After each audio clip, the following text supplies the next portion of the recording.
Le chou gras, si tu le laisses aller, là, il pourrait, atteindre jusqu'à 1 mètre, même 1,5 mètres.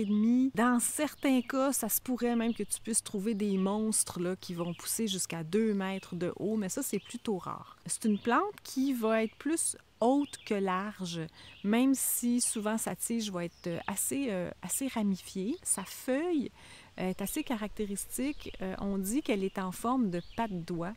D'ailleurs, chénopode, ou en tout cas kénopode en grec, ça veut dire patte d'oie. Et les anglophones vont souvent appeler la plante goosefoot, qui veut dire aussi patte d'oie. Elle a vraiment cette forme un peu de losange caractéristique là, qui ressemble à la forme d'une patte d'oie palmée. Le rebord des feuilles va être un peu denté ou très légèrement lobé, mais les feuilles n'auront pas toutes le même look selon si tu les trouves à la base du plant ou à la cime. Donc, tu vas retrouver cette forme caractéristique de la feuille du chénopode plus dans le bas du plant. Et près de la cime, les feuilles vont être davantage lancéolées et elles n'auront pas les dents. Les marges vont être lisses. Souvent, à la cime du plant, tu vas trouver que les feuilles sont plus pâles, comme plus blanchâtres, comme s'il y avait une fine poudre, comme une espèce de farine dessus. Tu vas sentir ça aussi sur les feuilles plus basses, sur le plant, en dessous de la feuille. Il y a comme un toucher, le chénopode, qui est un peu farineux, comme s'il y avait des tout petites billes qui roulaient entre tes doigts. Quand tu touches à ces feuilles. En fait, il s'agirait d'une forme de sudation. C'est comme si la plante suait, surtout si elle pousse dans un milieu où il y a du calcaire. Donc, la feuille, en général, va être d'une espèce de vert bleuté assez foncé, mais à l'envers, ça va être plus pâle. Au bout d'un certain temps, la plante va créer des petites fleurs, des fleurs qui ont comme pas de l'air des fleurs plus qu'il faut. C'est comme des espèces de petites boules vertes.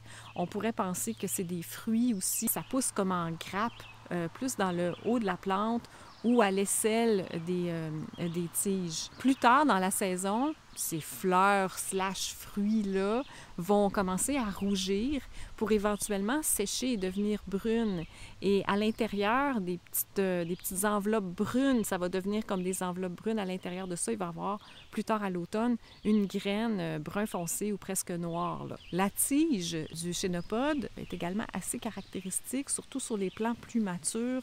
Tu vas voir qu'elle est striée. Elle va être rayée, vert foncé et vert pâle, mais souvent, elle va avoir aussi des teintes de rouge, rougeâtre, souvent à l'aisselle, des ramifications, ou encore, ça va être la tige en entier qui va devenir rayée, verte et rouge. Les feuilles ont aussi un pas pire pétiole. Les feuilles ne sont pas directement attachées sur la tige. Il va y avoir comme vraiment un pétiole. Le pétiole est assez long, je dirais qu'il est presque de la même longueur que la feuille elle-même. Pour ce qui est des risques de confusion possible avec d'autres plantes, écoute, il n'y a pas grand-chose de risqué là, parce que tu pourrais peut-être confondre le chénopode blanc avec d'autres chénopodes qui sont plus rares, qu'on voit beaucoup moins souvent, mais qui sont quand même comestibles. À ce que je sache, il n'y a pas au Québec de chénopode qui soit toxique ou dangereux.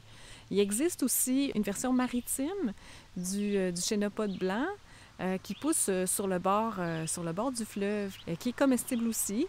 Alors, si tu te trompes, il n'y a pas vraiment de conséquences là, dangereuses par rapport à ça. La version maritime s'appelle la roche astée. Dans la prochaine leçon, on va bénir le chénopode.